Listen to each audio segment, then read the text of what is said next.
Hello, hello. Happy Hello, everybody. post-Valentine's. Yes, isn't it like President's Day today too? Yes, it's also President's Day. So happy belated Valentine's and happy President's Day. That's right. Happy President Trump Day. That's right, President Trump Day. Yeah, people have been, pissing the left off by celebrating President Trump and not Obama or Clinton or, whoever. Yeah, they don't count. It's like, no, we'll celebrate the greatest president in U.S. history. Fine, thank you, since George Washington. That's right. So, the greatest. Yeah, I know Florida had an amazing parade. They lined the roads for President Trump. I saw that video. President's Day. Oh, that was so cool to see. And then you got to see a little bit, or the tail end anyway, of the celebration up in Santa Fe, right? I was watching it on my phone on my way down from Taos because I had a job to do in Taos today. And I got there just as Marcy and Audrey and Tamara were packing up. They were like the last ones. And so Audrey hung out with me for a few minutes for me to just kind of do a walk around and a little webcast. And then I just kind of headed on home after that. Nice. So I posted that on our page. So that's on there too. Sweet. So if you all are joining us for the first time, we'll give people a little bit of time to get in here and join us. We are your Liberty Ladies. I'm Natalie. And I'm Rebecca. We're your Liberty Ladies, and we unite. So you can catch us pretty much every Monday. We start somewhere between 6:30 and 7 p.m. And then, of course, every Saturday in the KIVA, 1600 a.m. on the radio from 1 to 4 p.m. Lots of fun. You got to join us for that. Man. Yeah, that show is a lot of fun. It is. So we're freezing our tots off here with you all in solidarity of, let's see, here in Albuquerque yesterday, it got to like 9 degrees. And then by the afternoon, it had warmed up to a whole 10 degrees. So I don't know what I understand you guys in the East Mountains are really getting frozen out. Oh, no kidding. Let's see here. Let me see what it is right now. It is. I got my hot tea, I got my lap blanket, and I got my lap kitties. You can't see them, but they're keeping me warm. Nice. Yes. Well, I had Clyde keeping me warm in my lazy boy before I moved over here, and so now he's keeping the lazy boy warm for me. Here, I'll show you here. Let's see here. Aww. Yeah. There he is. Hey, Clyde. He's like, I'm staying closer to the heater. That's right. Just like a cat. Just like a cat. 23 degrees here right now. It doesn't feel that. It feels colder than that. Yeah, I think it reached a whole whopping 25 degrees in Albuquerque. It's 23. It says it's 23 right now. But yeah, of course, where you are just depends on where you are, what the wind chill's like, etc. I need to get a new thermometer for outside of our house to, stick on the door or the window or something. Then that way the kids can give me the weather update every day. Mom, it moved up 1 whole degree. Can I go play outside? That's what they've been doing to me since yesterday. Can we play in the snow? I'm like, oh, you would not like it right now, sweetie. Just for a few minutes. Yeah, you won't last 60 seconds. Trust me. Although according to Eddie Aragon, the record coldest in Albuquerque was back in the 70s. We reached -6 degrees, I believe. Wow. Well, I've actually experienced minus 50. Where? In Silverton, Colorado. Several years ago, Mark and I were there to do some snowmobiling, and we woke up in the morning and it was -50, wasn't it, Mark? -50. Oh my goodness. And everything was stopped. The car would not start, the snowmobiles wouldn't start, everything was frozen. Wow. Yeah, literally everything had to thaw out before it would start, including the car. Gross. I mean, it wouldn't even turn over. It was just frozen. I I'm think so what glad. happens at that temperature is the oil actually starts to gel up, Yes. and it kind of Yes. just, yeah, it just turns to sludge. Yes. Yeah, that's what happens. Oh my gosh. So I'm so glad we live in, yes, it's a communist state of New Mexico right now, but I'm glad at least that we don't get 50 below that's weather. true. That That's true. is something. Although I will tell you, seriously looking at South Dakota and going, you know what? Harsh winters, maybe not so bad. Build a dome home, half sink Yeah. it under the ground, have a really good heat sink and system there, and yeah, okay, I think I could stand the winters, Oh, and heck yeah. as long as it meant freedom. Yeah, freedom. I could take my snowmobiles up there. I bet they've got some good sledding up there. That's true. Yeah. They do. Yeah. Yeah, but the snow lasts a lot longer than one afternoon as well. Probably so. Hopefully. Well, I'm starting the long process of, if I look distracted, of sharing things to Facebook or fake book, because as many of you all heard me say last week, the fake book overlords decided to make it a pain in the patootie to share. No longer can I just click the boxes beside each group and share all at the same time instantaneously. No, I got to go in through a separate list each and every time, and I can only pick one at a time. Hey, Leo, can you do some sharing from your end too? Oh, is Leo on? Sweet. He is. He's on there watching us right now. Yay! Hi, Leo. Oh, I see there now. Yay. Yeah. And David. Hey, David. Hey, guys. I will say, though, every week it's still going. Fewer and fewer conservative groups that I'm a part of. And I sign up for more during the week, too. But fewer and fewer are on the list. When did they get rid of New Mexico 33 Counties Unite? I hadn't even noticed. Yeah, they don't give you a warning or anything. The only reason that I notice is because I share to all the conservative groups that we're a part of. Yeah. But yeah, I know that Turn New Mexico Red got deleted actually before the election. They might have deleted New Mexico 33 counties shortly after the inauguration. Well, you have to, because they're the enemy, obviously. Obviously, Yeah. Oh yeah, we can't dare let all 33 counties in New Mexico unite. Oh, God forbid. That would be a disaster. So far, Biden is still not my president. Trump is still our president. That one's still up. That one's still open. Really? I Okay. can't believe it. That is amazing. But yeah, that one's still open.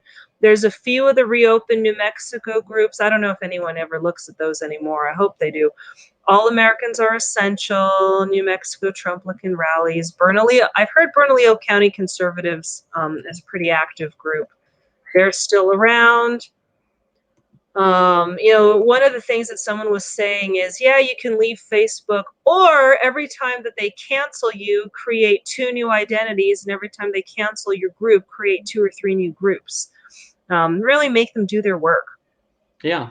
So New Mexicans Against Excessive Quarantine are still up. New Mexico Rallies is still up. So yeah, we still got some peeps. And the nice thing too, as you and I both know, is many people like us are a part of multiple groups, not just one. Including some groups that are only privy to those that are in the know. Yes. That are not on Facebook. It's just sad that they got rid of the biggest ones. I think they did close down Cowboys for Trump. I'm sure they did.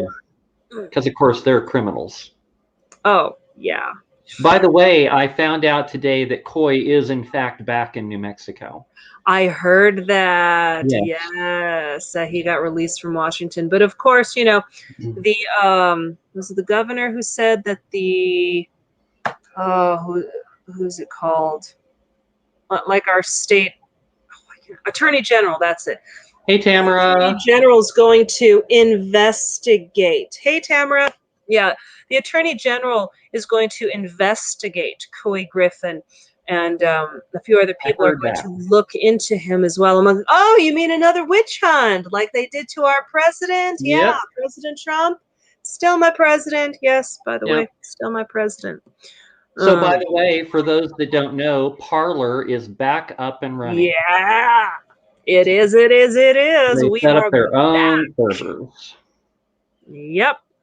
So They've got a different server farm, one that should be protected from big tech.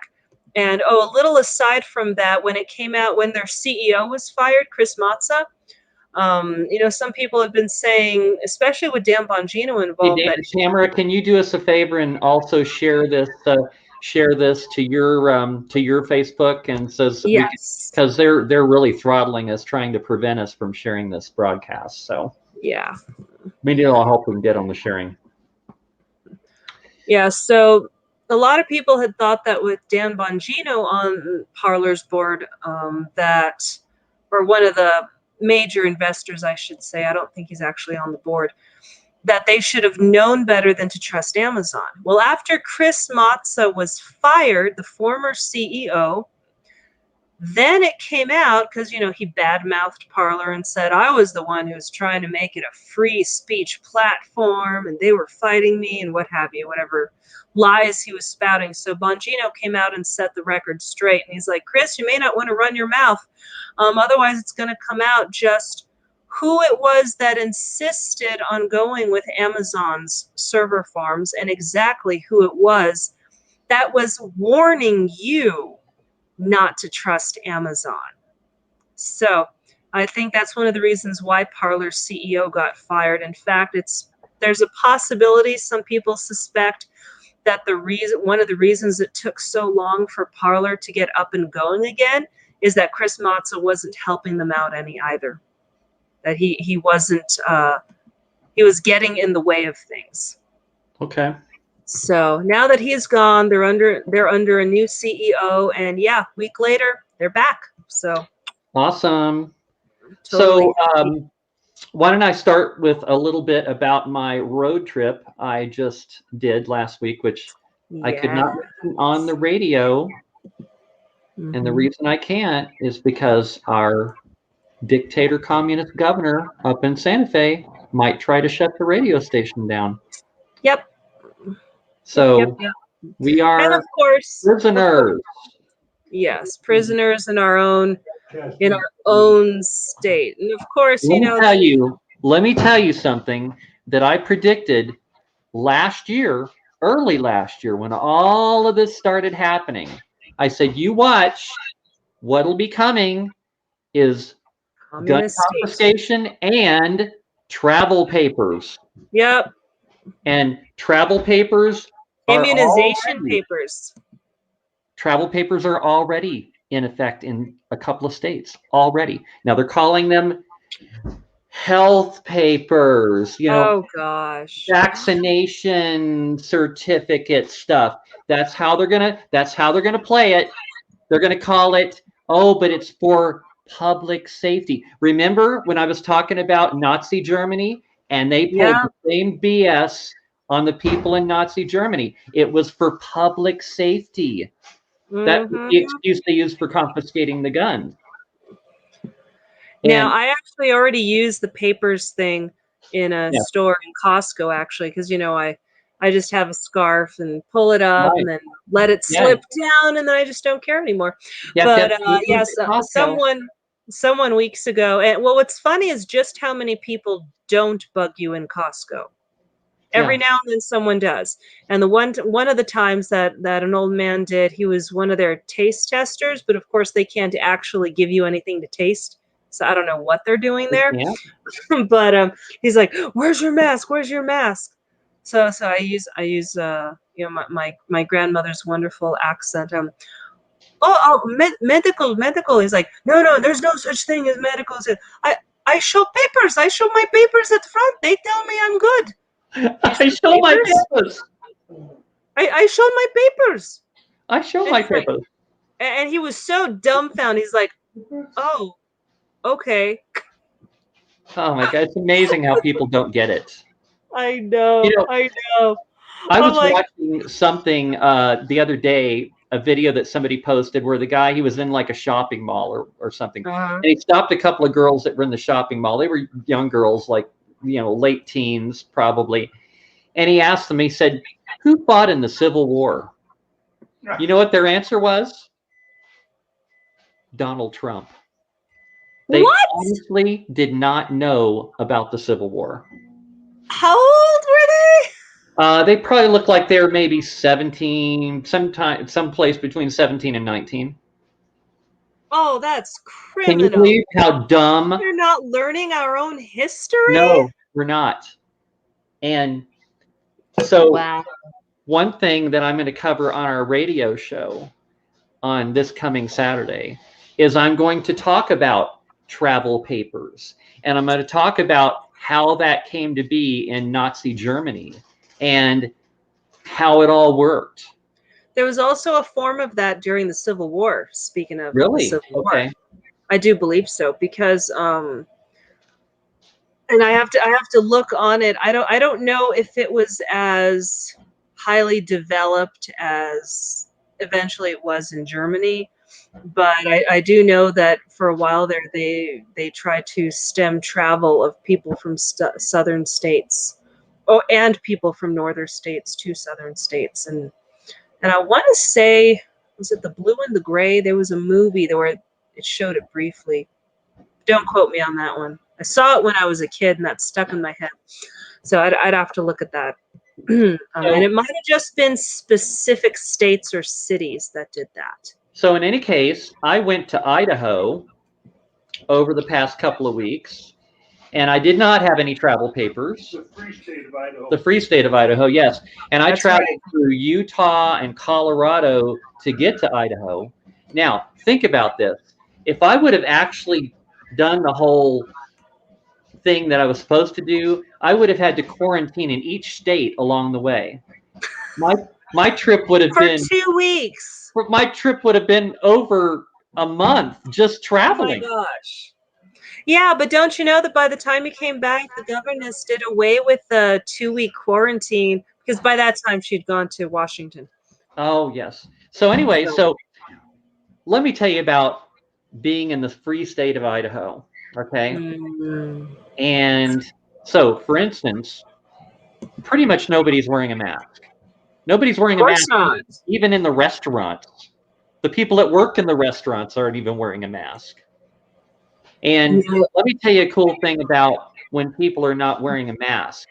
You get to smile at each other. You have conversations, you laugh, you have fun. See each other's faces. Yes, it's wonderful. So we did a lot of that. And while I was there, I did something that we can't do in New Mexico anymore. I went to a gun show, and we even had a couple of tables in which we were buying and selling stuff, okay, which you also cannot do in New Mexico anymore because the tiny tyrant has outlawed the private sale of guns in New Mexico. Right. So needless to say, we were doing that, and I got lots of cool stuff. Mark got lots of cool stuff. We sold some stuff that we didn't want. So typically what we do at these things, we sell stuff that we don't need anymore, and then we bring a lot more stuff back. So you're trading stuff for stuff. That's just how it works. Anyway, it's fun. And then I did some snowmobiling with my friend Tony. And I wish I could say the snowmobiling was fun, because normally it's like one of my favorite things in the world to do. But the snowmobiling wasn't fun because it hadn't snowed in several days, and it was like a hard pack. And the trail was like this for 15 miles each way. Oh man. God. It's like that. 15 miles? Huh? 15, so 30 miles. 15 miles. Okay. Now, the one good thing about it was, though, is at the end of the ride, we rode to this little private, like a resort that you can only access on snowmobiles.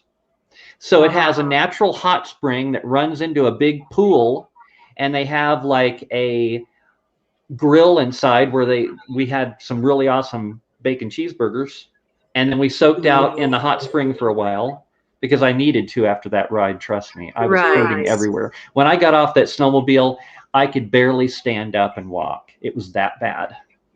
Oh man.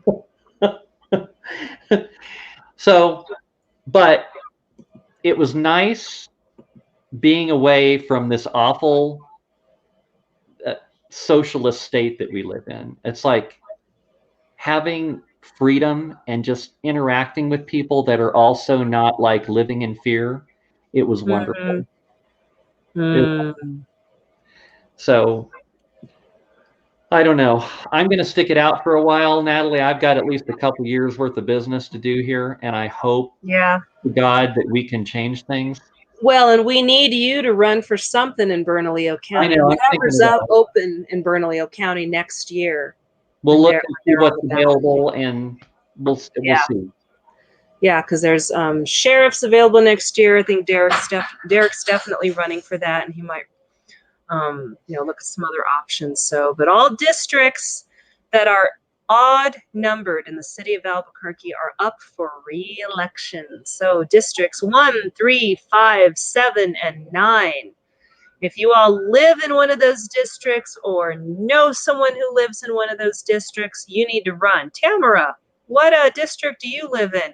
You could run for something, girl. Yes, you could. And Leo, I know you don't live here in Albuquerque, but seriously, you should run for something up where you live as well. Yeah. We need to start getting, and people forget, this is actually what happened. This is what led to President Trump. After Obama and his first 4 years, Obama was only good for one person, and that was himself. Yeah. We just started putting in more conservative Republicans at the local levels, and it ended up being this groundswell. And so that's what we need to do again, is we need to get in more people at local levels. So, yeah. So, and I think all of the stuff we've been doing over the last year or so has given a lot of us some name recognition. I know that when I go places, I mean, I've gone places all over the state, and people are starting to know who I am.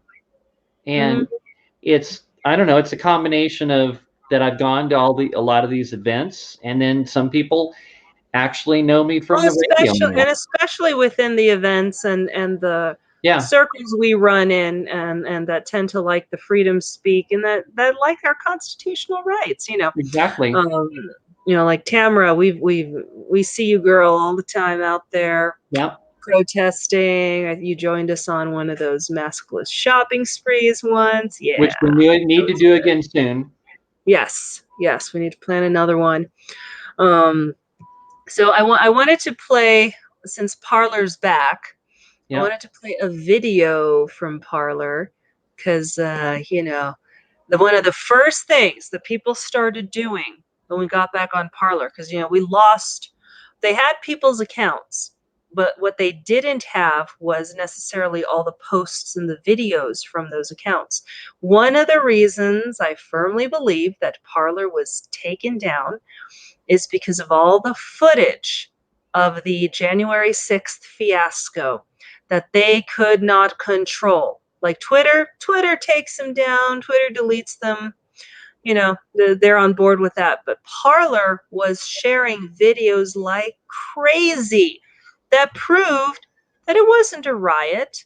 In fact, well, let me show you the video here. Okay, so we got this. Can you make it big? There we go.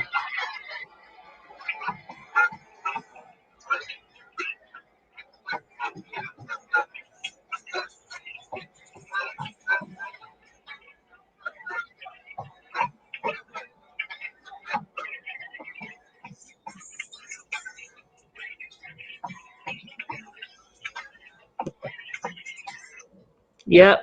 They're just standing there doing nothing. Doing nothing, nada.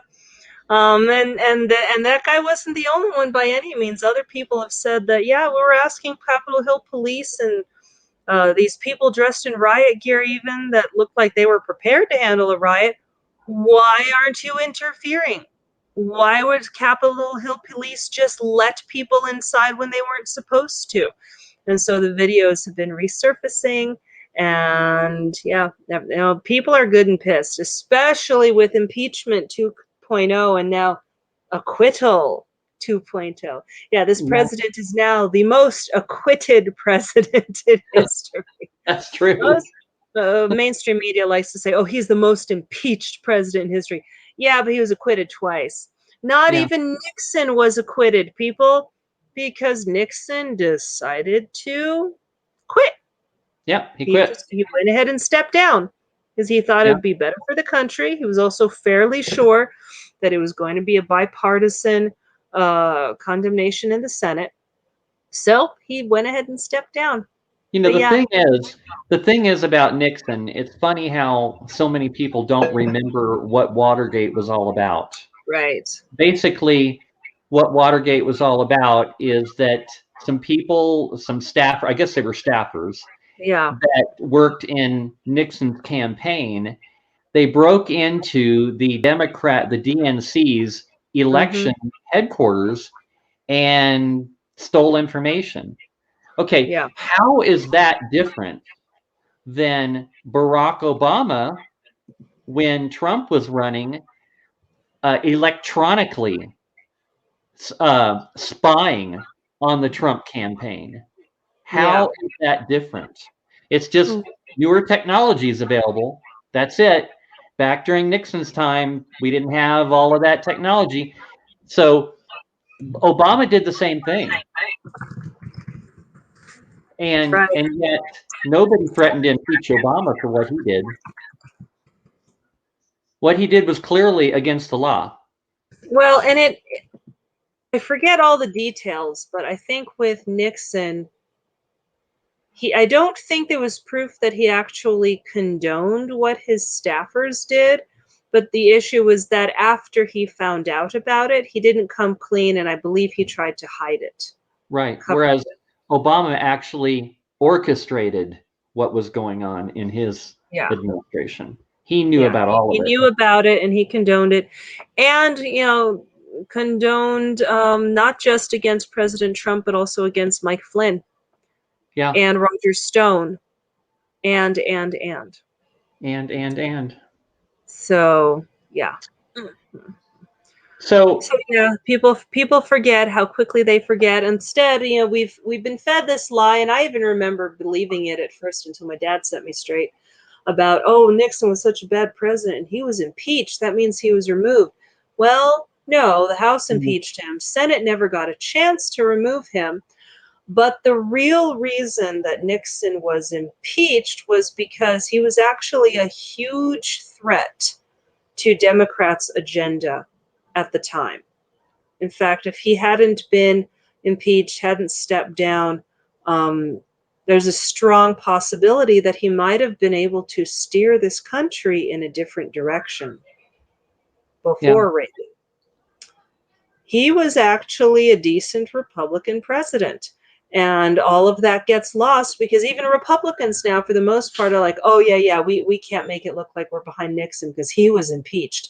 And that is what the left was trying to do with President Trump. They were trying to taint him with the stigma of impeachment so that the Republicans would go, oh, just like Nixon, we can't touch that anymore. We can't be associated with him. yeah, Well, it didn't work the first time. How the hell did they think it was going to work the right, second time? right. Yeah, if anything, all they've done, and they said this the first time, Republicans told the left the first time they impeached Donald Trump last year, you are cheapening the impeachment process. They are. And do They you think well, that they've this won't cheapened the happen to you? yeah, they've cheapened the impeachment process just like they throw around the word racist so much it doesn't have any meaning anymore either. Right. So Right. now it's like, oh, impeach, impeach, impeach. It doesn't mean anything. Whereas before all of this nonsense, impeachment was something that was supposed to only apply to the worst case situation. Yeah. Well, and what's funny too is it's going to get turned against them. I mean, Lindsey Graham even said the other day, if you use this model, meaning the model of incitement to violence, etc., he says, I don't know how Kamala Harris doesn't get impeached if the Republicans take over the House, because she actually bailed out rioters. And one of the rioters went back to the streets and broke somebody's head open. Yeah. So he said, we've opened basically Pandora's box for the country. Yeah. So what do we do? Yeah. Do we play their game and impeach them too? I mean, they're going to keep doing what they're doing. They're not going to stop. Right. They're going to keep doing you. So you have, here's the way Dan Bongino puts it. You have to disincentivize their behavior. And I know in the past, most Republicans are like, well, we have to be a bit more highbrow and we can't stoop as low as they do. And I do admit that, I'm not going to stoop to murdering someone or at least contracting their murder, the way the Clintons do. Yeah, right. But if we're going to disincentivize this behavior on the part of the Marxist left, then we have to hit back and we have to hit them where it hurts. And that means, okay, you're going to use impeachment against us? Pow! We're going to use it against you. Well, that's how you Joe, deal. you're the head of a crime family. Pow! Yeah. Let's impeach Well, you. that's how you deal with a bully. You punch them in the nose. That's how you deal with them. I know. I remember from my days way back when I was a kid in school, in elementary school, I was always getting bullied all the time. And I remember my mom finally told me, she said, I can't keep coming to the school and trying to come to your defense. She said, this is not stopping. The only way you are going to end this is you've just got to beat the crap out of that kid. And it's like, well, I did. Needless to say, it stopped. It stopped. I punched that kid in the nose and bloodied his face and knocked him out, and I didn't get picked on anymore. Like, lo and behold, bullies like easy targets. Well, it's like Gavin Newsom is getting ready to be recalled in the great state of California, and Californians are pissed at him. We've got our work cut out for us to try to impeach MLG. So yeah, everybody remember, impeachmlg.com. Send everyone there. Yeah, Leo says, and not only that, but send everybody there and let them know they need to send somebody there too, and they need to let that person know to send somebody there. If we do that, then we'll get the signatures we need. It should not be hard to get. The Republican Party's been blocking us, and I know some of you like some of these Republicans who ran unsuccessfully in the last election for various representative or congressional seats. And I'm not saying not to support them in case they run again, but you also have to realize that some of the people that we approached from the Republican Party about impeach MLG tried to shut it down. Or just tried to go, that's not possible, and then moved on. Yeah. But no, there were some people that were witnessed from the New Mexico GOP pulling down flyers for impeachmlg.com and tearing them up or putting them in the trash. So, the Republican Party in New Mexico, the GOP Party in New Mexico hasn't been doing us any favors with this. I mean, at the very least, everyone wants the same thing. Everyone wants this governess gone. So shouldn't we at least work together on that? And frankly, I've seen a lot of what are they called? A lot of these online forms, stop the governor, sign the form online. Okay, first of all, those mean nothing. Sign this petition so that the governess will see how many people don't like this. She doesn't care. She doesn't look at them anyway. None of those carry legal weight. All those online petitions. I mean, I know it feels really good to sign an online petition and feel like, oh yeah, I did something. But you have to realize that unless they can actually verify that you are who you say you are, they mean next to nothing. So impeachmlg.com was the first petition that I came across that had been first outlined and drafted by a lawyer and is actually based in our New Mexico Constitution. It's Constitution, Article 2, Sections 35 and 36. You can look it up. I did. I didn't believe it at first either. And what's funny is a lot of the Republican candidates and Republican Party members that I've talked to about it and tried to get on board, and unfortunately, this includes Audrey. When I talk to them about it, they would just say, "Oh no, it's not possible. That's not a valid way." I'm like, "But it's in our Constitution. Look, Title II. Boom, boom, boom, boom." Oh yeah, but it's not possible. The way to go through it is the courts. Well, as we saw last year, the New Mexico Supreme Court is in our governor's hip pocket, so she doesn't care what the lower courts do. She just Nope. has it, escalated to the higher court. And then in the New Mexico Supreme Court's like, oh, yeah, no, we can't do Yep. anything. That Lupita little governess, whole, she's queen. Yeah. So She's she doesn't controlling care everything. about the courts. Yeah, this is one of the ways to fight her. And if we get enough signatures, then the Senate and House have to look at it. The Senate has to look at it and bring it to the floor. That's why we need over 140,000 bona fide signatures in, people who are registered to vote, no cats, no dead family members.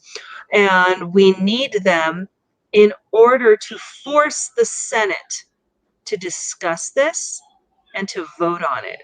And the other thing too is no matter how long it takes us, if she runs for another term, and I don't believe for a minute, remember she said a month or so ago, oh no, I won't run for a second term. Yeah, because she saw that her popularity was at its lowest ebb. No, I don't believe that for a minute. She likes her power. If she does not get a cabinet appointment in this presidency, she will run again. But I would bet money on it. If she does not get appointed to something in the Harris presidency, she will run again. Why? Oh, I agree. Because she wants power, and she'd That's be right. And it's like if stupid that's not all to. she's got, she's gonna try to hang on to it. Right. Well, not only that, when you're the incumbent candidate, you'd be stupid not to run again because you're practically a shoo-in. And between being the incumbent and all the fraud from Dominion that happens in our state, oh, she knows she could get it again. She just said that because she was hoping to get people off her back and get people to calm down and wear the mask. Yep. So yeah, no, Mad Lupita governess, we want to impeach you. We want to impeach you so hard, but we need y'all's help, getting signatures for that. We do. I don't know Yeah. whenever the next. I wanted to go up today to Santa Fe because I really wanted to get signatures, but we ended up having an appointment. Yeah. And whenever the next rally or gathering is, etc., we need to spread out more and get more signatures. I couldn't get up there today because I was in Taos doing a job, but Mhm. I did at least stop by and catch everybody as they were leaving and Yeah. got some video before I left. So Yeah. I posted that on our site that you guys can watch. So and Yeah. Audrey was there with me too. So Yeah. So yeah, if California can do it, California needs what? 900,000 no, they signatures? need like 1.4 million, and apparently they've got Yeah. them. Yeah. Oh yeah, that's right. It was last I heard they had over 900,000, but now they're over 1,000,000. Yeah, Yeah. I heard. They I so heard they rock need. bottom. I heard they need 1.49 million, and they have 1.4 million. So they're just right, almost there. They're almost there. Oh my Yeah. gosh. Oh my gosh. And I know Peggy Hall has been involved with that and a bunch of other Oh, good. activists and people from California, but Yeah, Governor Newsom needs to go. yeah, we've got to get everyone on the same page somehow, because here's the thing. There's several different people with several different ideas on how to impeach and how to remove her. I know I will not comply. What's his name? Stephen Garrett. Yeah. He's got a different petition for recalling or impeaching her, but that one is based on, I think, her not being bonded. No, that's the one thing he's been trying to take her to court for, but his petition is very similar to Eddie Aragon's petition. Okay. Yeah, Because I've read what we really, and I don't know how many he's gotten signed. I'd be willing to say it's probably not 14,000. Hmm. But we need to get people on the same page, because once again, the reason that Rebecca and I support the impeachmlg.com, we actually started doing that before we even got a spot at the KIVA. So it's not because we don't even technically work at the KIVA. It's not No. because we were on the radio there. It's because it is the most not just the most convincing. I mean, it outlines all the bullet points, including malfeasance and misfeasance against the people of the state of New Mexico. In other words, what it does is it gives our Senate, if it ever reaches our Senate, multiple points to debate, multiple points upon which they could pick any one of those and impeach her on one. But it's kind of like buckshot spray. They took everything, and keep in mind, this was drafted just before summer of last year, around Yeah. summertime. Yeah. She hadn't even done everything that she's done now, but there was enough proof to back all of those things listed in the form up. That'll back it up in the Senate during an impeachment trial. So if we can get, kind of like we coordinated, or we got event coordinators to start talking to each other, last spring is how Rebecca and I first got together, because it was like, yeah, we don't want to plan everything, but there's a lot of event coordinators. They should probably be talking to each other. So it's like, Yeah. Brett, why don't you talk to Audrey, and why don't you talk to Cowboys for Trump? And then there's this unmasked group, and then there's this Americans Against Quarantines group, and then this group and this group. And so just kind of nudging people together. We need to do the same thing to impeach MLG, because I think we can all agree she's bad for our state. Yeah. She's horrible for our state. We are 51st in education? What? We're behind, what was it, Puerto Rico, or I think we're behind Washington D.C. How the hell are we behind Washington D.C. in education? That's a good question. What? That was, by the way, hi Lucretia. I saw you came in there. That was something that I mentioned about when I was at the gun show up in Idaho. That my friend, she was showing this teenage boy a gun that she was selling, and she had written in cursive on a piece of paper what it was and had stuck it on the gun. He couldn't read it, and so his mother comes along. Oh, well, he can't read cursive. He can't read cursive. How old is this kid? He's 14 and he can't read cursive. Why has the mother let that continue? That's what she asked the mother. It's like, yeah. Well, as you know, show him, here's an A in printing. Yeah, here's an A in cursive. As you know, my friend Mary, she's not short on words. Oh yeah, she was super salty. Jay Bird had to dump most of the beginning of that conversation because her salty language. Oh my gosh, yeah, but she was a hoot. It was fun talking to her. So yeah, no, education has gone down. So they're turning out illiterate children is basically what they're doing. Well, we are, and once again, and I heard this from teachers as well. Once again, New Mexico is planning on just passing everybody this semester in spite of fails or failed grades, or so we're passing people on to fail again, pretty much. Well, yeah. Oh yeah. So you failed the 5th grade, so now we're going to bump you up to the 6th grade.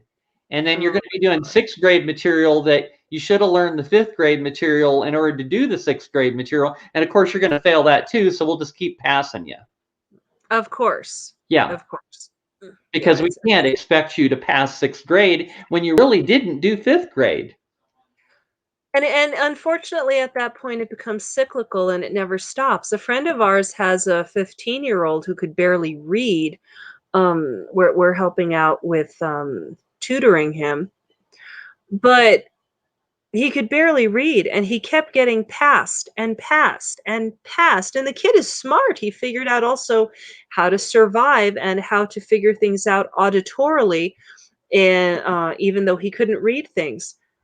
But he's, gotten to the point where he can't hack it for much longer. So he's, having to get outside tutoring aside from the online stuff. And the online stuff is not helping either, because it's got this very neat function. And you betcha kids have figured this out, where when they're doing their homework, they can highlight a selection of text and then click a button to have the computer read it to them. Oh, Yeah, not that's good. what we found out through this whole thing. Uh-huh.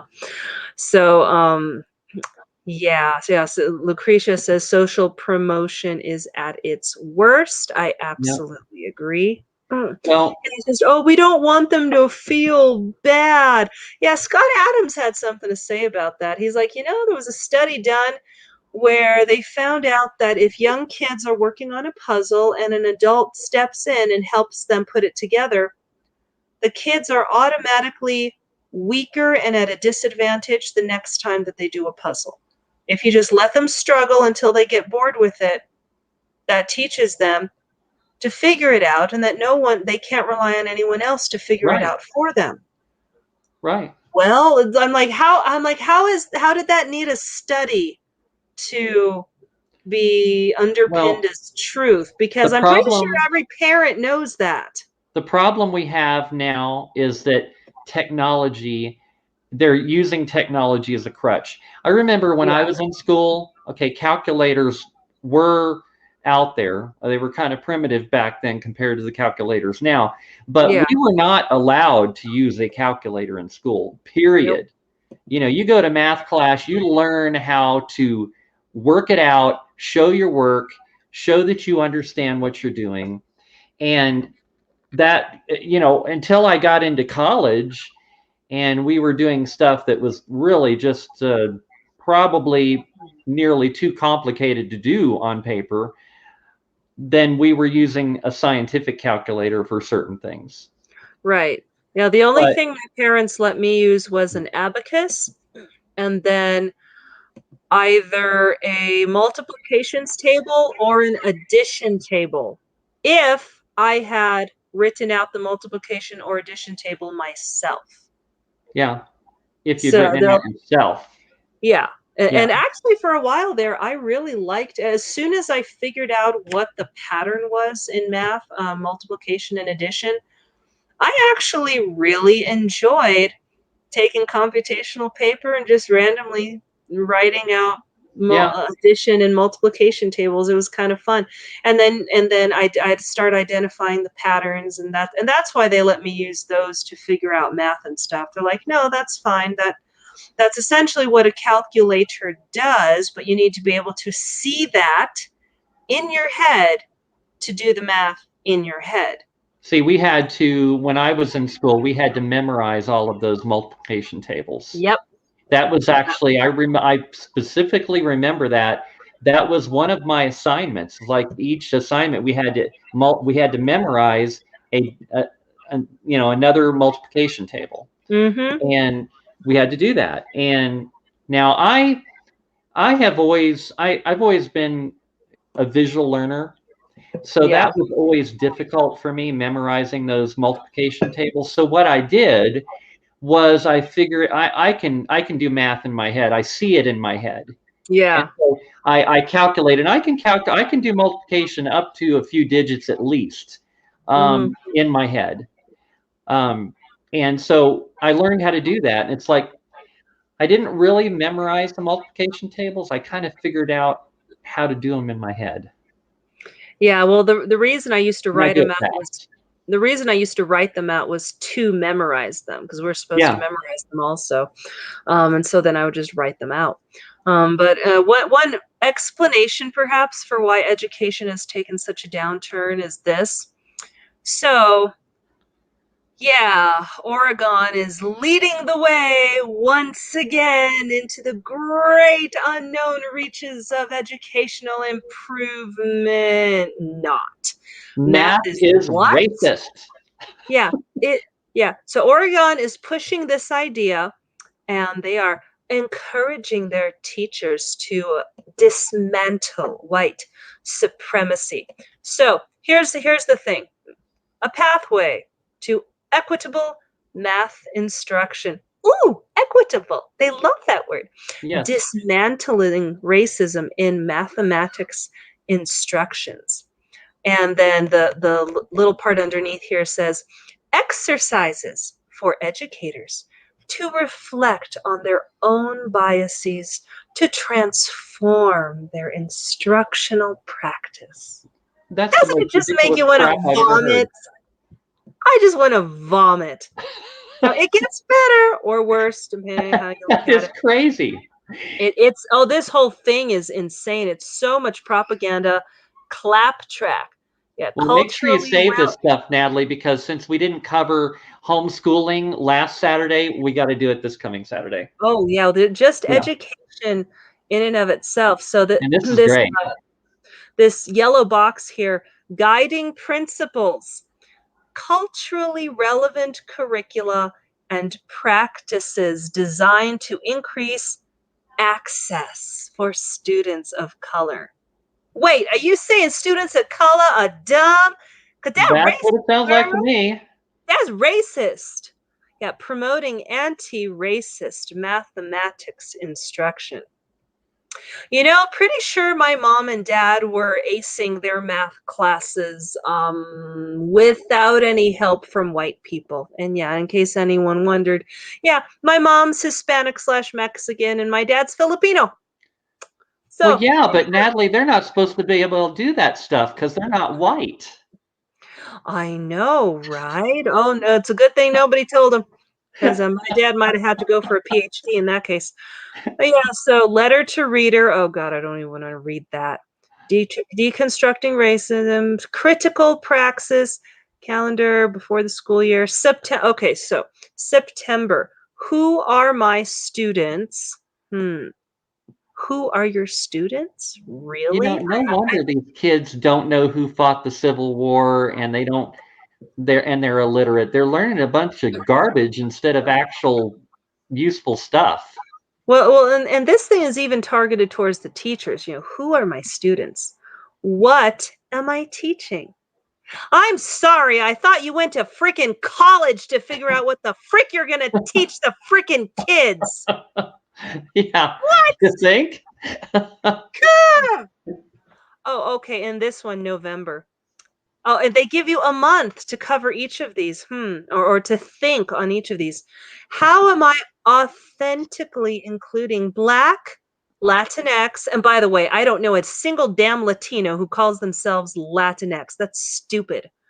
I've But yeah, never how even am I heard that one before. authentically That sounds like including a synthetic material, well, it's actually it's worse than that. I'll get into that in a bit. But yeah, how am I like you wear from authentically Latinx gloves, for not washing your quite. dishes.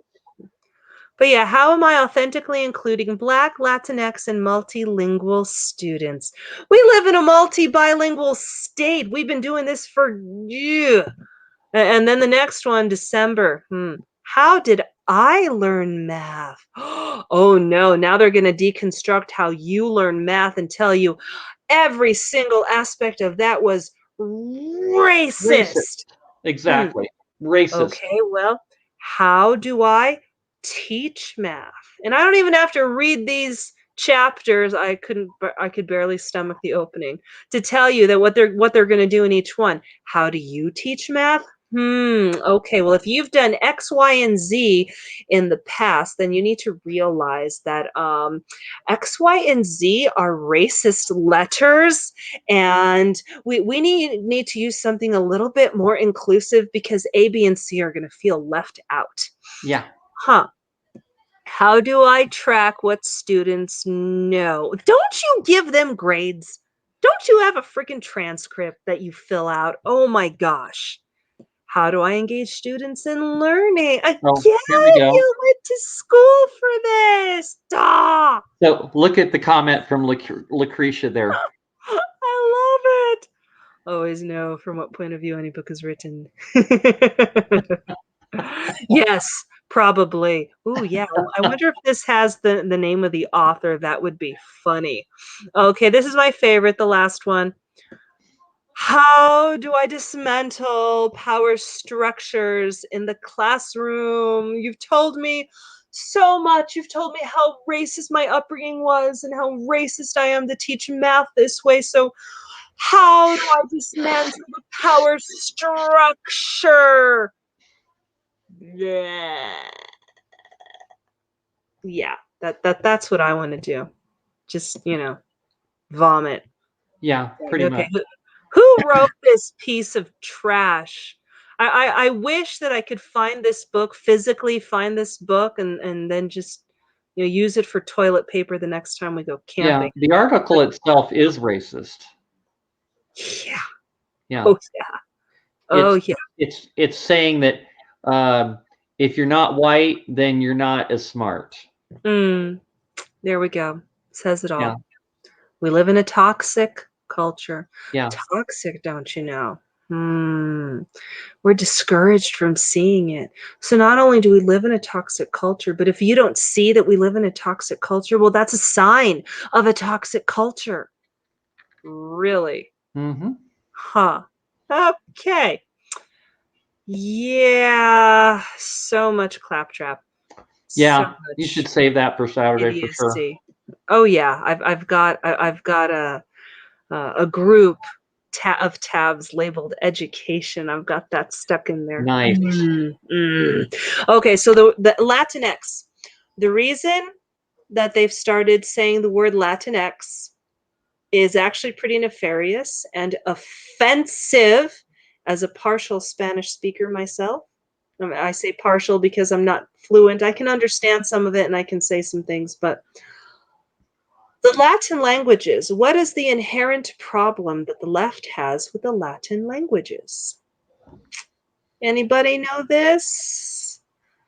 Latin languages are structured to have masculine and feminine Right. tones. Similar to French. French is the same way. Yes, French is the same way. French and Italian is the same way. They're all the Latin-based languages. yeah, So, for example, when you say la luna, the moon, luna, that is automatically a feminine connotation. There is no luno or lune or nothing. It's la luna. There's automatically a feminine connotation for that. Um, same with some other terms like la mesa, which is the table. So yeah, mesa, there is no meso. There's no masculine connotation versus feminine, and there are masculine forms of words that have no feminine uh, equal or derivative either. So the left realized a couple of years ago. I mean, me and my mom kind of were talking once, and they're like, "Huh, how are they going to press this gender neutral BS on Spanish speaking cultures? Because you guys have nothing but gendered nouns and verbs and everything." So, one of the ways that they're doing this is by calling them, instead of Latinos or Latinas, Latinx. It erases the gender from their language. And that is why I've never yet heard a Latino or Latina call themselves Latinx. It's stupid. It sounds stupid. And if you ever call someone a Latino or Latino, oh, I'm so good to see some Latinx people here, they're probably going to look at you like, oh, that bitch has what privilege? that's right. Yeah. Yeah, So it's stupid. But it is the insidious way in which the left has begun to co-opt and replace the Latin languages. Yes, David, what a load of garbage. yeah, That's what they're absolutely. doing. And Yeah, remember in France, they've tried to introduce into the language some gender neutral wording and words and parsing of things. And the French people really aren't having any of that. They're just like, no, Yeah, no. Yeah, In no, fact, their language is awesome the way it is. They don't need to be screwing with it. I mean, yeah, yeah, French yeah, is a great they language. really don't need it. In fact, even more shocking is that we actually could take a page from the, say, French assimilation, because France is pushing back against what they consider to be American lunacy. Yes. So, believe it or not, yes, Macron himself, the country of Richelieu, President Macron has now warned his countrymen of the menace of American academic and media woke thinking and identity politics. Smart guy. What? I like it. Well, in some ways, he's an idiot, but Yeah, but this but is one of the smartest things I've seen from him. coming out of France, yeah. Now, I will say, if the other lady had won instead of Macron, she would have done this at the very first, 4 years ago or so. But France is officially focused entirely on the integration of its entire population into the cosmopolitan French whole. Now, here's some interesting things. Remember, they've had huge problems with migration and the influx of refugees. They've taken so many refugees. So, in October, Macron announced a series of measures to combat radical Islamism, including placing direct government control on mosques, requiring that Muslim clergy are first trained and certified in France, and banning Muslim apparel that disguises identity and overstates a religious affiliation. Hijab, niqab, and of course, the famous burqa. Yeah. What? France has figured this out already? Oh my gosh. How bad are we? How bad is our country when France is spanking us on this issue? Yeah. What? Like, oh, you Americans, you're so insane, crazy, behind the times. You need to integrate cultures. Yeah, well, okay. Yeah, Macron, I must say, well, maybe he's just gunning for another election cycle. Who knows? This will do it, though. This will do it. If he's successful with this, he will get reelected. So yeah, France has said that they will not be party to any notion of white self-criticism on grounds of privilege, and is unabashed in its expressed belief that the West, and France in particular, has been a civilizing influence on the world. Boom! Mic drop, in my opinion, that phrase. Yeah. Holy moly! Wow. And Macron is getting pushback on this. In fact, he got so mad. Let me see if I can find the part.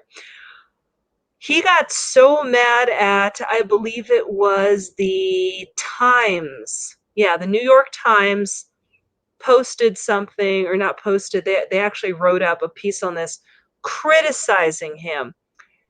And here it is. Yeah, the French president became so exercised by comments in the New York Times critical, calling it a repression by France of Muslims, etc., etc.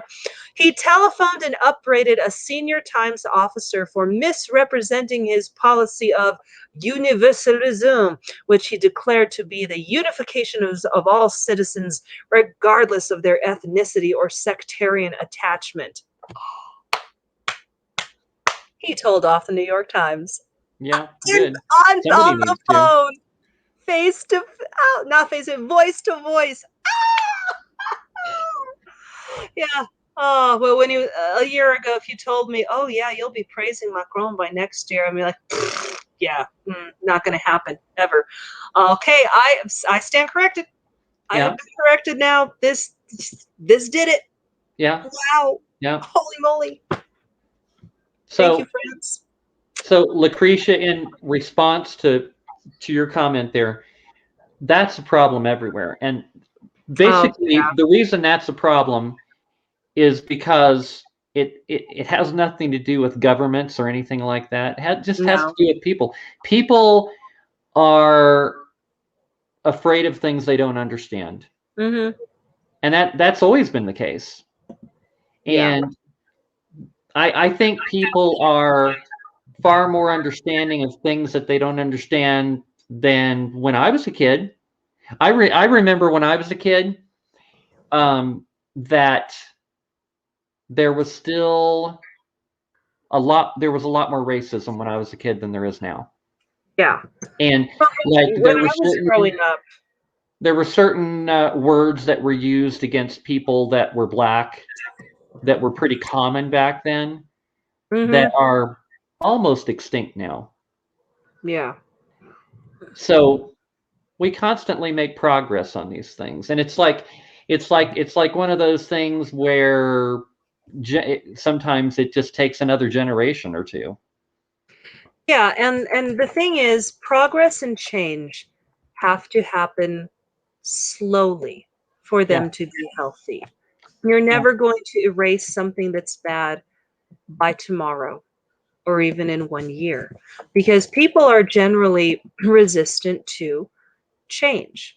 yeah, And I actually think, as far as the, like gay rights and transgenderism issues are concerned, I think actually before Obama, people were kind of just really live and let live, as yeah. far as, okay, they decided they like the same sex. Okay, I don't agree with that, but you know what? I still like you and I still love you. Cool. I They think decided they that's the wanted a sex attitude that change. I think that's the attitude that most people have nowadays, unless, Right. people that are like older people tend to be more rigid, but people now they tend to be more on that live and let live thing. Although we've got this current culture of leftists that are trying to reverse all of that, and they're trying to Yes. bring back racism. And that And is the nefarious thing. And it started with Obama, with him saying, we have a problem in this country called racism. And I remember listening to that and going, what? No, we don't. My dad, we don't have a problem with racism. I come from a multiracial family. yeah, I've never actually experienced racism. Have I actually? Now, I have experienced when we went to Georgia as teens once. Someone referred to us as colored people. He wasn't meaning to actually insult us. He was actually telling the rest of the student body, hey, we need to diversify more. I only see a few people of color here. And, yeah, idiot that I was, I look around and I'm like, I only see one black guy. And my sister's like, oh my God, Nat, you are so naive. Look down at your arm. Does that look white to you? I'm like, oh, I'm colored? Really? What? Now, I grew up in such a melting pot. I would just wasn't aware of it. And that's the way it should be. That's the yeah. way it should be. But now it's not. We're regressing, we're going backwards, and it's not just with racism, it is also with transgender and gay rights as well. They're using all of them as dog whistles. Well, and what they're trying to do is it's an old battle technique, Mhm. divide and conquer. Okay, if they get us all turned against each other, then it's easier to control us. Yes. Well, so some of the tweets that Gina Carano, I'm sure you remember this one, was fired over from Disney and kicked off The Mandalorian. And she was going to have her own spin-off Star Wars show too. She's awesome, by the way. And by the way, she is one of those hefty, muscled women that really should have been the face and body of the body positive culture movement as far as plus size models go. Yeah. uh, Gina Carano's it. I mean, she's a hefty woman. She was an MMA fighter. She doesn't take shit from anyone, apparently. And but she's fit and she's healthy, even though she's very very fit, very broad of shoulder, etc. So yeah, there she is right there. Oh yeah, She's she's awesome. cute. Yeah. Yeah. She's awesome, and yeah, she's a bulkier woman, etc. But you know, she's not obese and looks like she's gonna have a heart attack No, or a I think she coronary. looked great. Yeah, she's great. So some of the tweets, etc., that she got fired over are just ridiculous. Honestly, they're really not even controversial, and I don't think this one. Yeah, I don't think this article actually has any of those. Yeah. So the Mandalorian, is that a movie that's out or?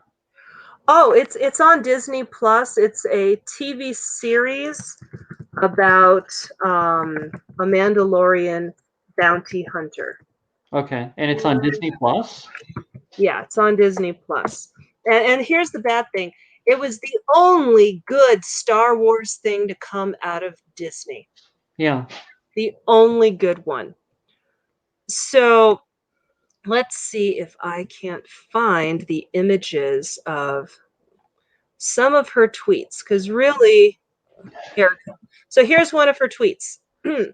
We need to clean up the election process so that we are not left feeling the way we do today. Put laws in place that protect us against voter fraud. Amen, sister. Yeah, absolutely. Investigate. Film the counting. I think that's a great idea. Film the Yeah. counting. Yeah. You know, flush out fake voters. Require ID. End it. Yes. Okay. What the heck is controversial about Oh, that that? all looks like logical stuff to me. Yeah, absolutely logical. It's beautiful. It's Yeah. wonderful. Can we have her run for something? Gosh, can she Oh, just run for yeah. anything? Apparently Oh, she's got some time freed up now. yeah, she's gorgeous. Yeah. Oh no, that's someone saying, "Oh, she's just the worst." Like, are you serious? You're an I, idiot. yeah, That's I what think you she's are. great. Yeah. Well, Absolutely. I can't find them on here, but I saved it to, let's see, on my phone, and there was one in particular that struck me. Oh, and so of course one of the ones was a comparison in a way to Nazi Germany, but she didn't actually call people Nazis. She did it right. She pointed out that people, the Jews, were getting beaten up not by Nazis in the street, but by their neighbors. Let me And get that Trump. long before the Nazis ever Yeah, those came are, I like through them. and arrested the Jews, she said people forget because people, you know, history is edited. They don't realize that to get to the point where Nazi soldiers could easily round up thousands of Jews, the government first made their own neighbors hate them simply for being Right. Jews. And then she asked the question, how is that any different from hating someone for their political views? Yeah. How is that different? So, you know, there was that. So politically, she'd already ticked all the boxes to piss people off. You know, election, etc. Then this woo flu. Open up your businesses and churches. Put whatever regulations you want to because that's your right, but open them up. You're telling me COVID-19 knows the difference between a protest or praise and worship? I haven't even been to church in over a decade, but I sure would go now. Holy moly. And this is back in September. She did Mm-hmm. that one in September. The one about the election process she did in November.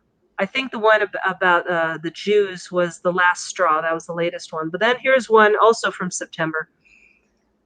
They're mad, the leftists, because I won't put pronouns in my bio to show my support for trans lives. After months of harassing me in every way, I decided to put 3 very controversial words in my bio. Beep, bop, boop. I'm not against trans lives at all. They need to find less abusive representation.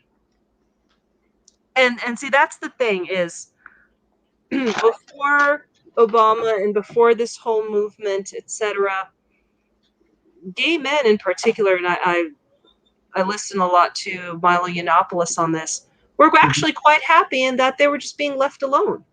Right. And lesbian women as well. They're just, okay, we'll be left alone to just do what we want. Most of them actually, when polled, didn't even see the need to have marriage ratified because they could always do legal civil unions. And most of them didn't feel the need to force churches to recognize marriages or perform them. And there were already some churches who were willing to perform gay marriages. Well, there are some, yeah. Yeah. So it's like, Yeah. why do you have to force all churches to do this? Which is really what that's about. But with the trans thing coming along, a lot of gay people have felt like the trans issue, and I want to be clear, the people in charge of pushing trans issues and trans rights, those people co-opted the rest of gay culture and gay people and used that to push forward. And then when it was very convenient for them, or when it was no longer convenient for them to have LGBT on there, they kind of dropped the gay and lesbian moniker and just pushed forward with just trans. If you look back over the past 10 or so years, you'll see the progression, because at first trans was like, oh yeah, we're with the LGBT community, and they would use that all the time. And now they've sort of separated themselves from it. And what's interesting is the whole Gays for Trump movement that grew out of a lot of gay men and women feeling disenfranchised by the people who were in charge of, quote, the movement, and them deciding to stand up and say, this movement doesn't represent us anymore because, frankly, it doesn't care about us anymore.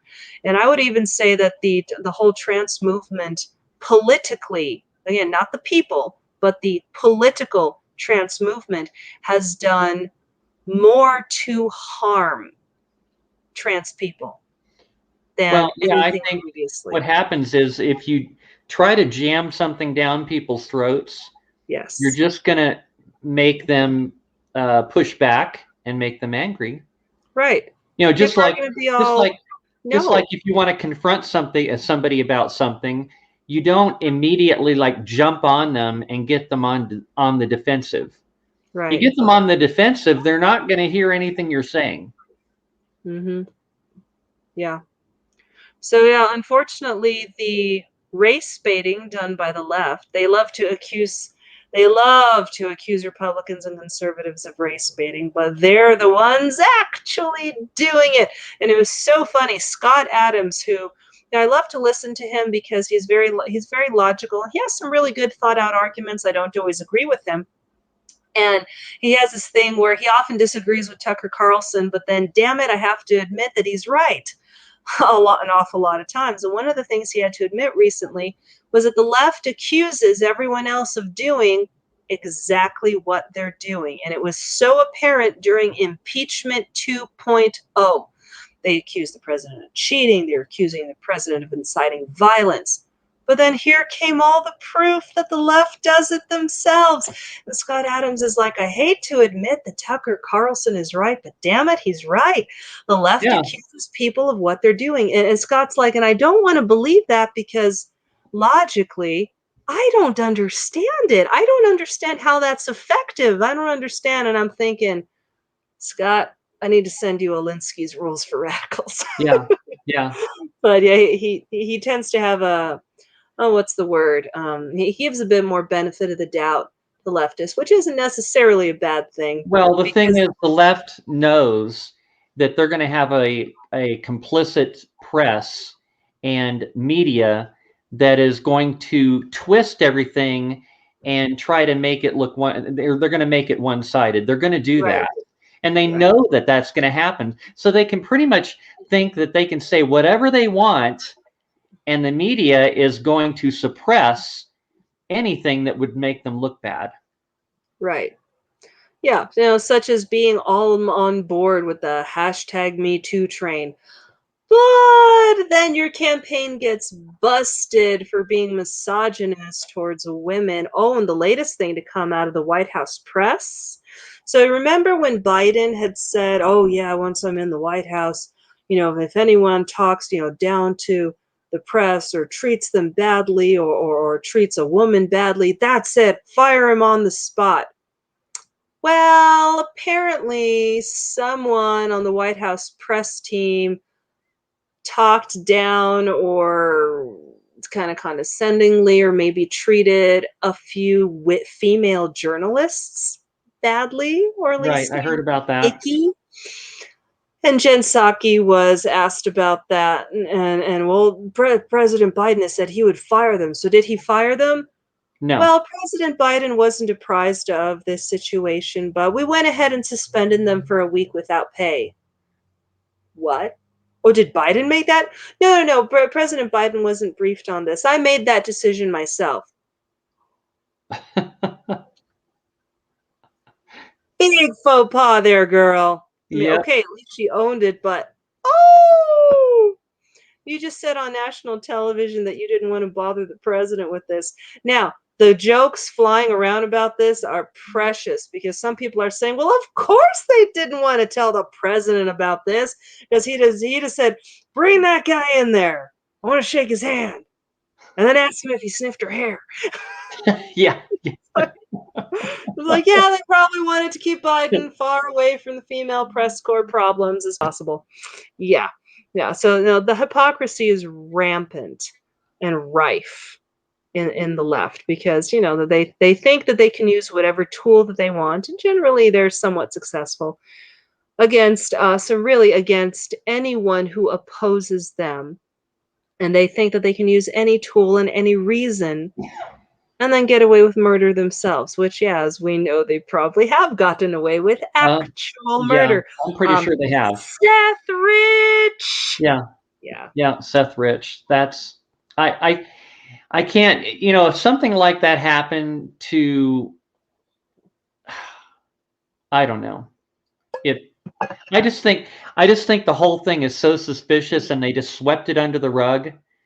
It's like, It's still a don't cold case. yeah, don't you think that don't you think the whole thing just kind of lacked the motive of like a robbery or something? That it was obviously an execution style killing, yet they don't seem to be interested in knowing who was involved. Yeah, I don't think anything was actually stolen from him either, even though they No, said it was a no, robbery. yeah. Yeah, it was kind of hilarious in a very macabre way. So, Oh, and you had asked me earlier too, what happened with SB 10 today.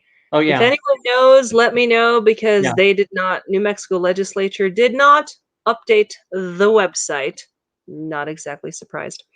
Um, By the way, I did communicate with Stephanie this morning, and she's going to see if she can call into our show on Saturday. She said Sweet. she's not going to know till later on in the week based on her Right. schedule, but Right. she's going to let me know.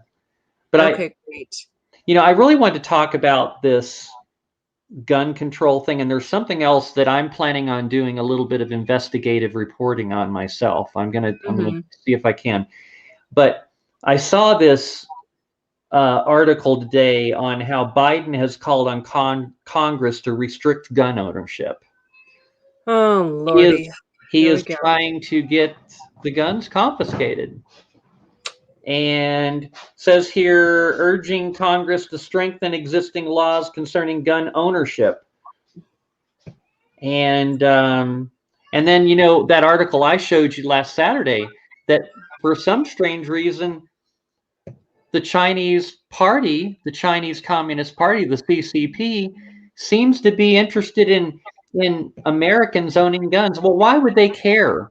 Like, it's like, do we care about whether Chinese citizens have guns? Why should it matter to us, right? So, Yeah, their whole goal is to annihilate or defeat America. so I'm looking at this here. I'm calling on Congress to enact common sense gun law reforms, including requiring background checks on all gun sales, banning assault weapons, whatever that is, and high capacity magazines, okay, which we don't know what they define that as, and Mhm. eliminating, this is the good one, and eliminating immunity for gun manufacturers who knowingly put weapons of war on our streets. So now if somebody gets killed with a gun, guess what? We're going to put that gun manufacturer out of business. So why aren't we like every time a car is involved in an accident and somebody dies, aren't we trying to put Ford Motor Company or General Motors out of business? Because well, you knowingly built this car knowing it could kill somebody. Oh my gosh. This is how crazy this is getting. And you know, we got to really be on this. So the other thing I wanted to point out, and this is something I'm going to do a little bit of investigating. I'm going to have to make a lot of phone calls. I'm going to have to do a lot of research. But have you, in the past several months, tried to go out and buy any ammunition?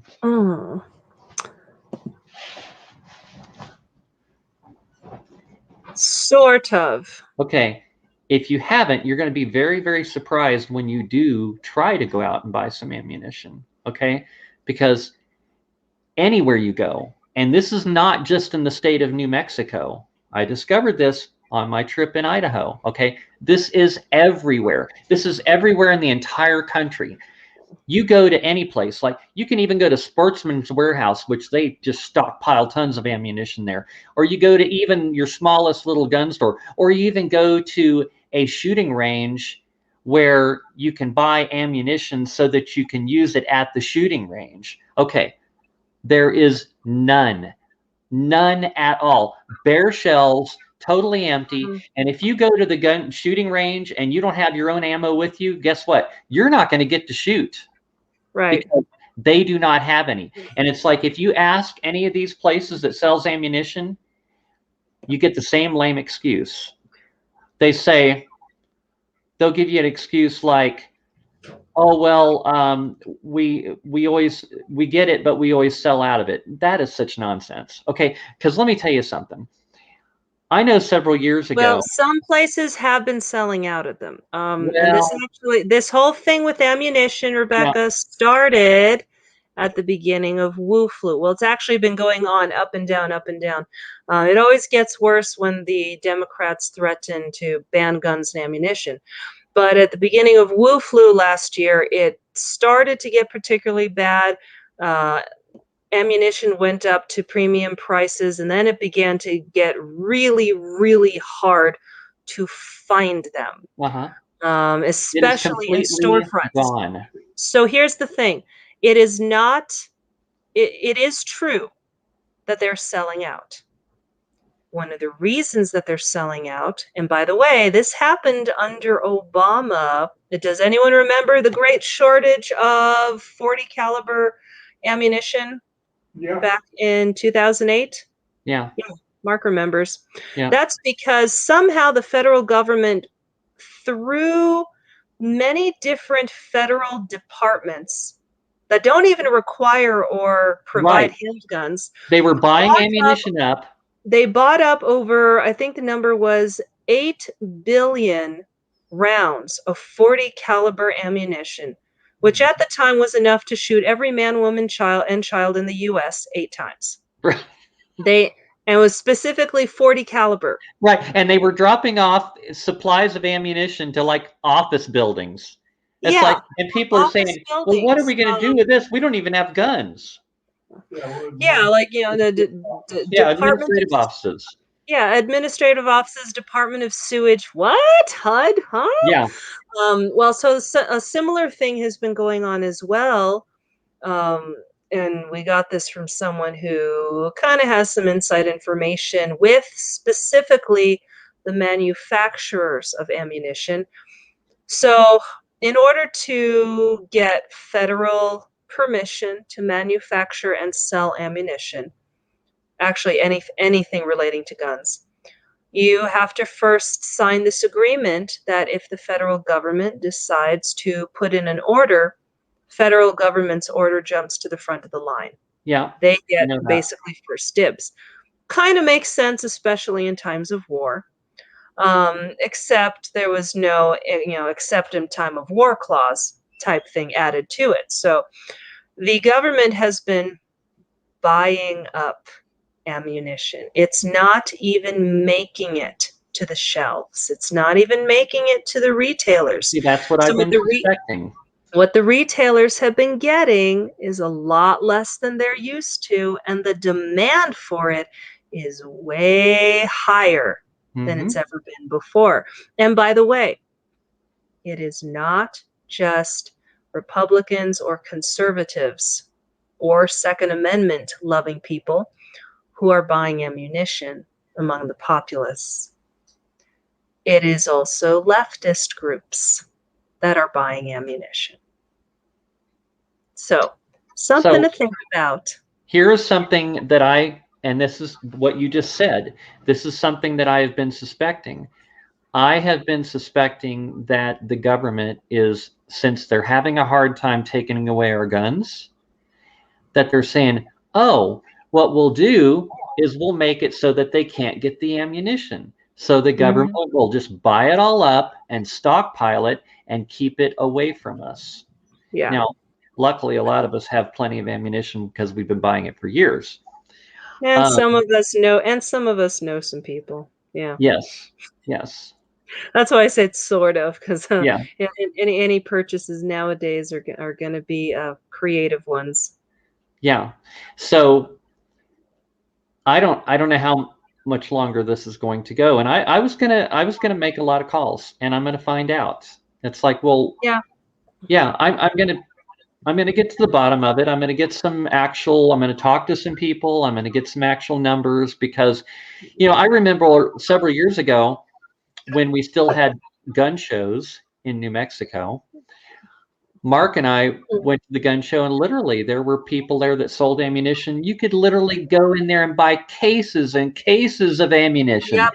There was so much ammunition, they never ran out of it. So, but now you can't even go out and buy one little freaking box of ammunition. None. There is none. And you go to any of the places that sell ammunition, not only are they out of 40 cal, they're out of 40. Yeah, all of it. They're out of 9mm. They're out of 223. They're out of 308. Every popular type of ammunition, 30, none. None. Bare shells, zero. Yep.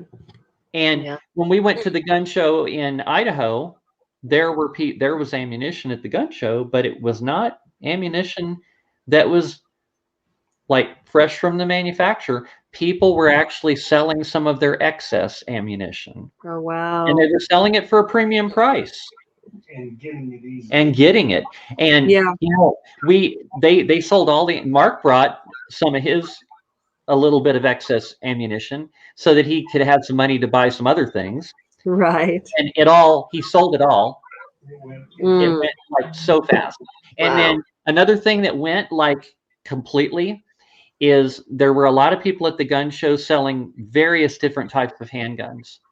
And before we left on Sunday at the end of that gun show, they had sold almost all of them. Oh my gosh. Wow. I like that really cool looking Beretta 92X that I saw that I thought was cool. Well, that was gone. Somebody bought that sucker. And that was $1,350. But they sold all the handguns. I contributed to that. You contributed to that, yeah. So anyway, so there was a lot of people selling some of their excess ammunition and making some good money on it. Wow. Because a box of ammunition that you would have thought maybe a couple of years ago that you'd spend $20 on, they were getting 40 for it. Oh yeah, easily. That's what David said earlier too. Yeah, so it was 12 or less than 2 years ago, and now it's almost 40. Yeah. Oh yeah. Because I wanted to. I was up in Boise visiting my friend Tony, and him and I were going to go to the shooting range and do some shooting, and we called around and couldn't find a box of 9mm ammo anywhere. Wow. And the places we called got the same answer from all of them. We don't have any, and we have no idea when we'll ever have any. Wow. Yep. So it's the ammunition has been taken away from us. Well, people better figure out how to load and reload. Yep, for sure. Well, we know how to do that, don't we, Mark? Well, Mark does. So Mark's got all the equipment, and we got all the pieces, parts, and so yes, we can do that. Yeah, and unfortunately, the more self-sufficient that we can eventually be, the better. One last thing, don't exactly want to scare you all, but we do believe in speaking the truth here and giving fair warnings. So apparently, a study of some sort was done a few years back that a bunch of world leaders paid really close attention to. And the study basically said that if the electric grid in the United States went down and stayed down for at least 1 year, 90% of our population would die. I think that's true. And Russia and China paid very, very close attention to that. And China currently has, I think, over 200 or 300 transistors that they have made that are currently plugged in our electric grid. And a while back, they boasted that about 10% of the electric grid in the biggest city in North America was dependent on their parts. New York, New York. Yeah. And the problem with New York is that you've got people piled on top of people. Okay. Yes. You have these huge skyscrapers with Mm-hmm. these people. Okay. Without an elevator in that building, Yep. getting to and from your apartment is very difficult. And not only that, but the amount of food available in New York will run out in 2 days. 2 days. If there's constantly food coming in to the city. They count on everything coming in from somewhere else. So Yep. if you cut off the supply line to New York City, the food will all be gone in 2 days. Yeah. Yep. And not to mention, imagine if you're living up on the 30th or 40th floor, God knows how high. I mean, the buildings in New York, I've been there. The buildings are huge. And so imagine having to go up 30 or 40 flights of stairs yeah, to go up to your apartment. And then as people flee the cities for the urban areas, well, why is it then that the biggest private owner of farmland in America is now Bill Gates? In China. And one of the largest private landowners, period, is Jeff Bezos. In fact, Jeff Bezos recently stepping down from Amazon, one of the things I dug up about him is that he's actually been snapping up land in urban areas too, undeveloped land in and around urban areas. And a lot of the land that Bill Gates has, in fact, Greg Zanetti here in Albuquerque, who he used to buy land as investments for some of the shell companies that Gates is involved in. And apparently one of the things that they were always looking for was land that had water, mining rights, foraging, land that had some kind of other value than just the land itself. Yeah. Because we know water on land is primo. Oh, totally. Got your own well, whoo, you're good. There's a reason why your major cities are all located next to a water source. Yeah. Because it's critical for a community. That's right. That's right. Oh, well, I think I'm going to have to call it a night. I hear a baby that needs mama. Uh-oh. But thank you want you to all. throw in a little bit of Super Bowl stuff before we sign off? Oh, yes, a little bit of Super Bowl stuff. Yeah. So it was hilarious. There were a lot of interesting things, a lot of weird things, a lot of interesting things. And I've been boycotting the NFL for the past few years because of their unpatriotic nonsense. Oh, yeah. But since I knew we were going to talk about it, I thought, well, it's going to be research. So I watched the game. I watched all the commercials. I watched the halftime show, as difficult as that was to do. Oh my God. Thank you, David. Oh, you guys want to hear this? Trust me, this is good stuff. Lucretia, if you didn't watch the Super Bowl, you're going to love to hear our comments. Trust me. So anyway, so the halftime show is this guy by the name of The Weeknd, and you take the E out of the end part. Okay, I've never heard of the guy before. The singing was just so-so, in my opinion. The whole performance was weird, and the guys that came out on the field dancing in suits had their heads wrapped up like they were mummies. Jock straps. I like the jock. Yeah, my friend Tony said they looked like they all had jock straps on their heads. Yeah. The music was, I couldn't understand any of the words, and it was just weird. Be thankful that you couldn't understand many of the words, because some of the songs he was singing had words that even impolite people don't like to use. Yeah. And the Super Bowl is supposed to be a family event, but yeah, whatever. Yeah. So then they had Alicia Keys at the very beginning of the Super Bowl singing the Black national anthem. Apparently, the national anthem doesn't apply to Black people. No. I didn't realize that. So I thought it was for all Americans, but apparently I'm wrong. That's racist. Yeah, racist. Then the national anthem was performed by a country singer and somebody else, and I can't remember their names. Individually, they're probably decent singers, but they overdid it. It was just too busy. It wasn't anything you could like sing along with. I think the national anthem should be something that's clean to where you can sing along with it. Yeah. Like Whitney Houston. I mean, she killed it. She totally killed that song years ago. Even Lady Gaga did an awesome job on the national anthem a few years ago. Oh yeah. Yeah, she did a really good job. She didn't overdo it, and she hit all the notes. Of course, she hit all the notes because she's just got this enormous range. So, but anyway, so the national anthem wasn't good. The halftime show sucked. The Black national anthem thing, I don't even get that. And then there was the commercials, which some of them were entertaining.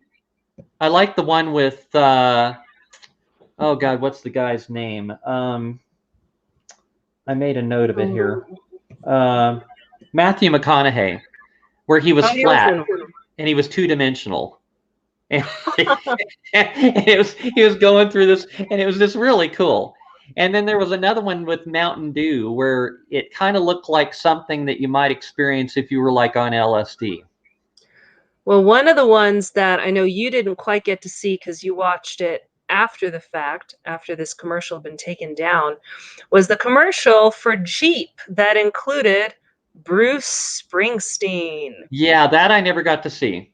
They took it down because Bruce Springsteen had been arrested for DWI and reckless driving in his home state. Yeah. And it was revealed a few days after his Super Bowl, much criticized Super Bowl commercial that was publicized. So Jeep took that commercial down. But yeah, they had tried doing this whole Unity commercial, much in the style of what's his name? Dirty Harry. Clint Eastwood. Clint Eastwood, yes, Yeah. Back in 2012.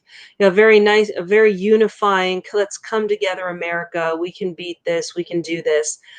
But the heads of PR for the Super Bowl, I guess, had wanted a commercial like that, but they didn't want to use, good old Dirty Harry because they said he was too polarizing. So you chose Bruce Springsteen? Yeah, he's not polarizing at all. No. Openly supports communism. Yeah. Is anti-American and is anti-Trump. Oh yeah, and then he happened to, have a DWI, and it was a Jeep commercial. Well, the worst part, I think, of that commercial was he was, kind of posing in front of a church and calling for everyone to, unite and come together during this tough time. Like, really? You realize most churches, especially in blue states, have closed their doors Right. or closed Yeah. or are doing things really super restricted, and you're going to try to give a message of unity and use a church as your background. Shame on you. Yeah. Yeah. Shame. Absolutely. So another commercial I liked the Cheetos commercial with the astronauts, Ah.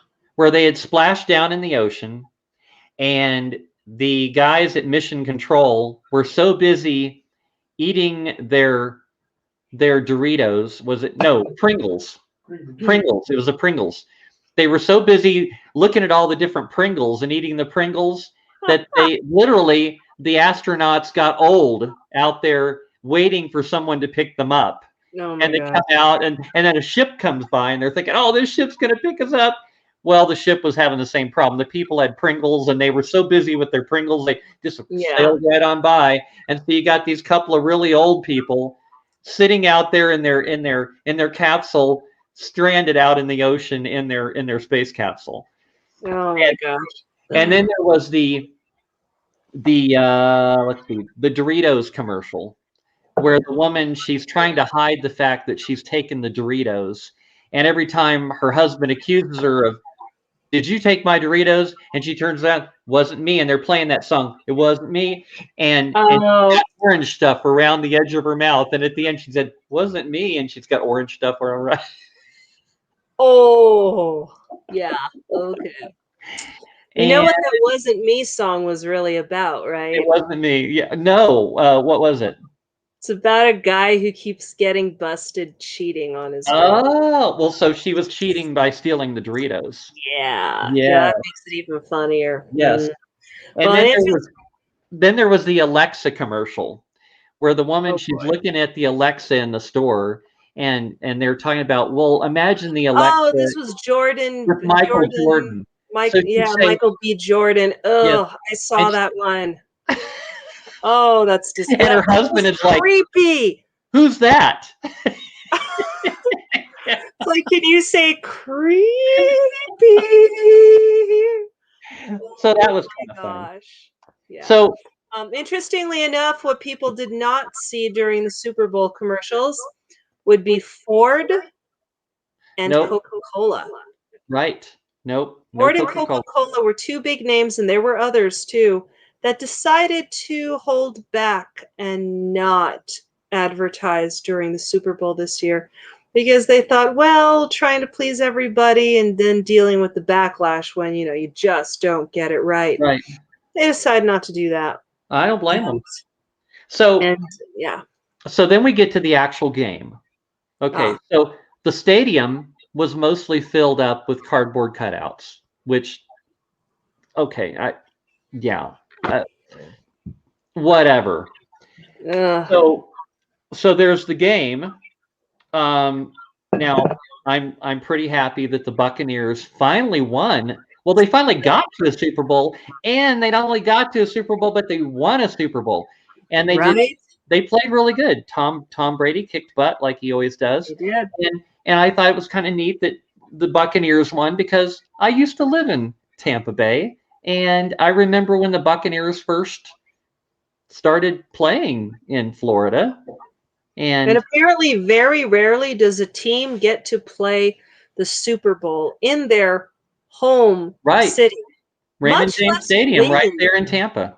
Yeah, much less win, because usually the whole thing with Super Bowl is you're not supposed to have home field advantage, and cities put in bids for it in advance.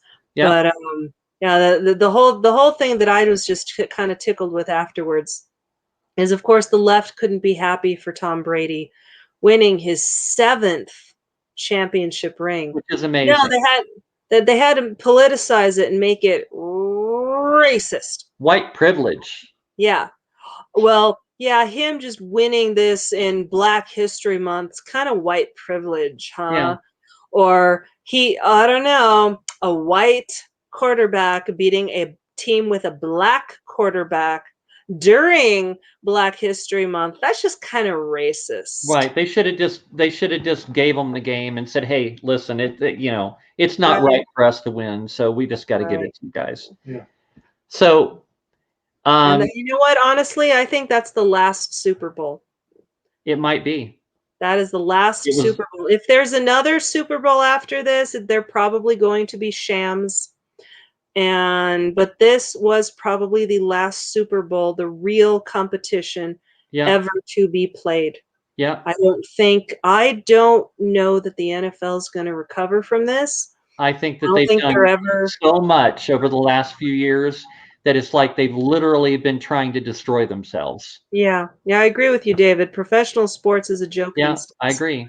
And So, Tom Brady was one of the few left who was a yeah, great, like Michael Jordan, not Michael yeah. B. Jordan, the Michael Jordan, airtime And I would Jordan. almost be willing to bet you that Tom Brady will retire after this season. Yeah, yeah. And it'll be a great time for him to retire. He can retire being one of the best quarterbacks of all Greatest time. quarterback of all time. Yes, Greatest.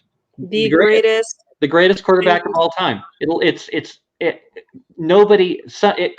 possible that nobody will ever break his record if the NFL even survives, which they may not. I I don't don't see know. how they can financially survive on In no spectators. Yeah, in one of his interviews, Tom Brady was asked, "Well, what drove you to win?" He's like, "Honestly, I've been here, done that.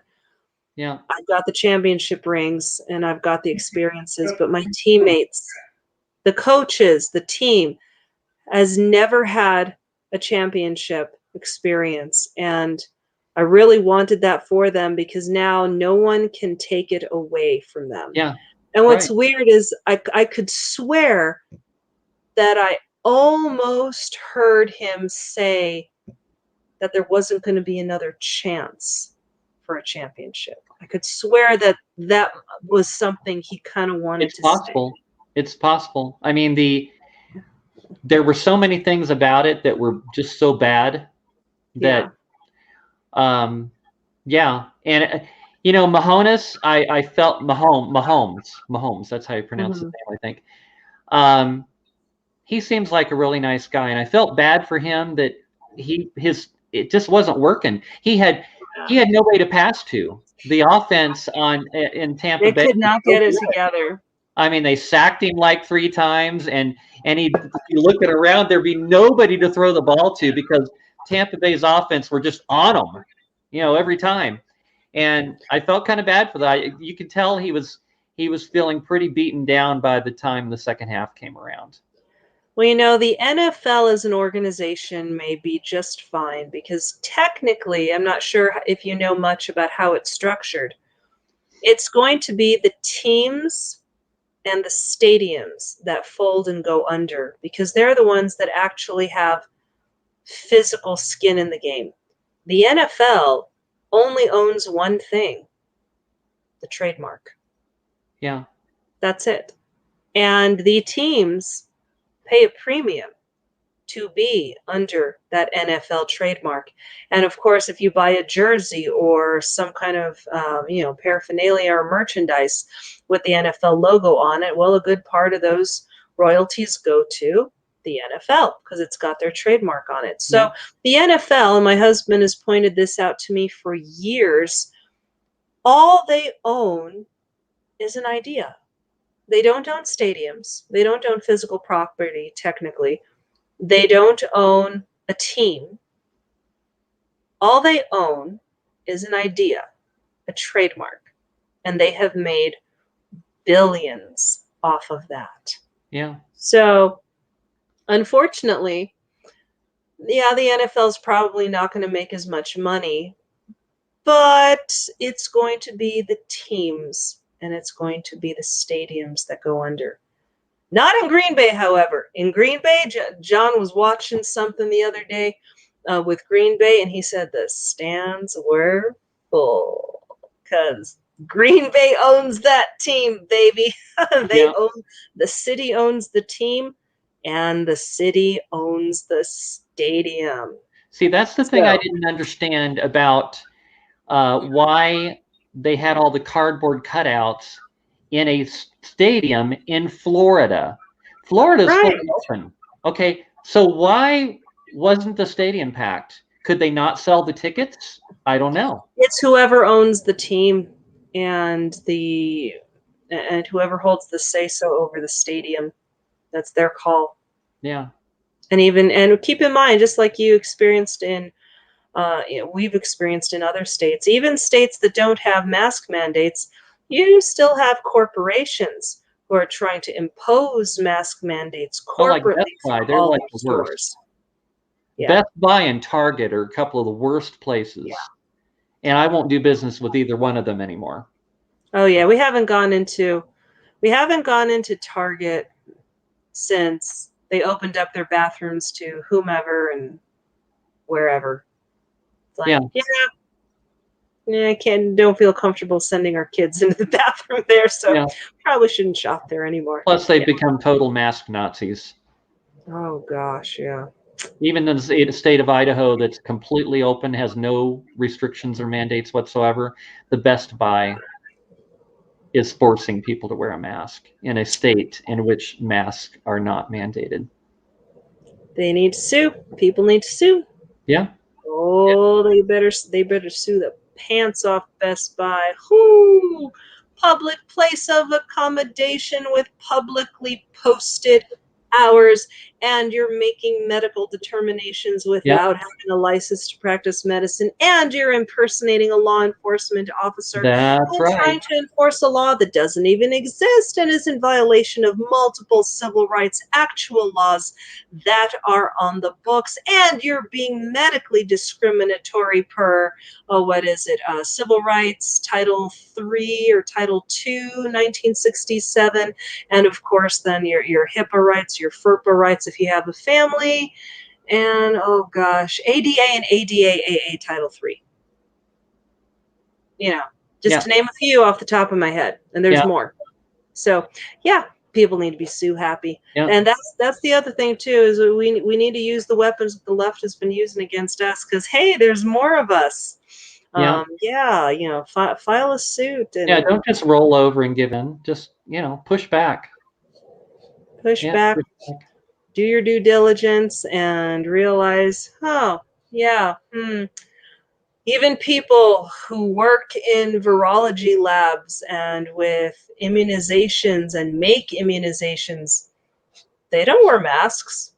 They wear full hazmat suits. That's right. And they breathe the air pumped in from the That's outside, right, with a life not in the support system building. hooked up to it. Yeah, they don't trust an N95 mask. Maybe you should just go out and see if you can find yourself one of those NASA spacesuits. That would work really well. Right? Yeah. No one's gonna tell you not to wear it. Honestly, an idea hubby had was to find several of those hazmat suits and have like a bunch of people pull up in a van and just walk into Sprouts. That would be good. And just start grocery shopping, but he's like, watch Sprouts just clear out. That would be funny. That would be funny. Okay. We got to wrap this up. Yeah, we've got almost 2 hours. Oh my gosh, my toes are cold. Yeah. I think the temperature's dropping again, huh? Yeah. Cold here too. All right. Well, everybody, check out our show on Saturday. It should be fun. Yes. We always have fun on the radio on Saturday. Yeah. And KIVA, rockettalk.com, abq.fm, kiva.am. So many ways to listen. Roku TV now. Rocket That's Talk right. You can Roku watch TV. us. You can watch us now. You can go to rockoftalk.tv. There's Fire TV. I think he's on Apple TV now too. Yes, Amazon Fire and Roku. Yeah, and Apple. Everywhere. So you can watch us as well as listen to us. Yeah, now I have to actually like run a comb through my hair. Yeah. We actually have to come you know, we have to look, somewhat put kind of together. look Can't come presentable. in the frumpy sweats. Oh well. You can go to your pajamas. Yeah, Yeah, no pajamas. no pajamas. So yeah, so you all, of course, stay warm and stay free. That's right. And remember that resistance is not futile. That's right. Peace out, everybody.